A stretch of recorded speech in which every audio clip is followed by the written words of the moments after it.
cryptocurrency regulation will be more effective than a prohibition. The government appears to be eager to ban private cryptocurrencies, although such a prohibition is unlikely to be effective. Perhaps our best option will be to assist a digital rupee in establishing a foothold in a competitive market.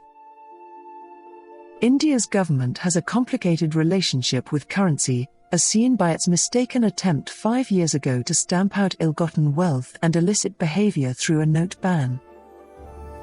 Now, as the threat of a ban on private cryptocurrencies grows, may we be in for another upheaval that falls short of its intended outcome? It listed the cryptocurrency and regulation of official digital currency bill for enactment during this winter session of Parliament on Tuesday. As stated, it will prohibit all private cryptocurrencies but will allow exceptions to advance the underlying technology. Additionally, it will offer a framework for the RBI to develop a digital currency.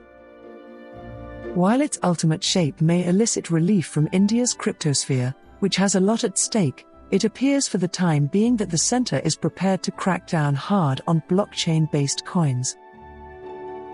While trading platforms and similar entities face a grim future, the same is not true for cryptos. As the name implies, they can continue to thrive in the absence of enforcement.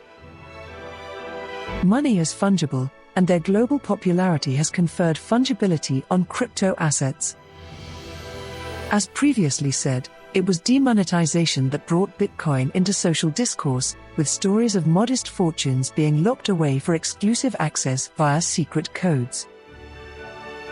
While purchases made on open platforms can be tracked, the Internet's global reach allows owners to use or encash their chips in privacy.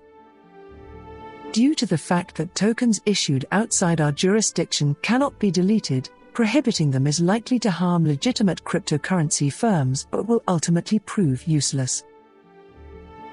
Worse, if they quit our formal economy, we may well be unaware of their influence on numerous economic policy inputs.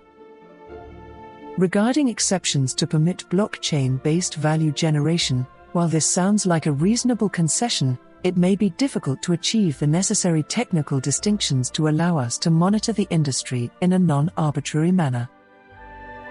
Thus, a complete prohibition may wind up being another case of overkill. Apart from the possibility of abuse, a compelling argument against cryptos is the weakening of our monetary sovereignty that broad acceptance of stablecoins could theoretically entail in the future. As these tokens are backed by normal money, they risk eroding the rupee's role and reducing the RBI's ability to manage macroeconomic policy. This is a significant danger that requires mitigation. Given the ineffectiveness of a crypto ban as a defense of our fiat currency, our best hope would probably be to allow such stablecoins to proliferate, ensuring that no single token achieves market dominance due to severe market competition. With divided forces to fight with, an RBI-issued digital rupee could be positioned as the genuine article for online use. Official support would give it an unmatched advantage. If it is well crafted, it has the potential to capitalize on the market's desire for a single standard in order to achieve domestic preeminence. This would assist the RBI in avoiding a loss of control over market circumstances. Nonetheless, the dollarization of commerce that has occurred in some regions of the world should serve as a cautionary note.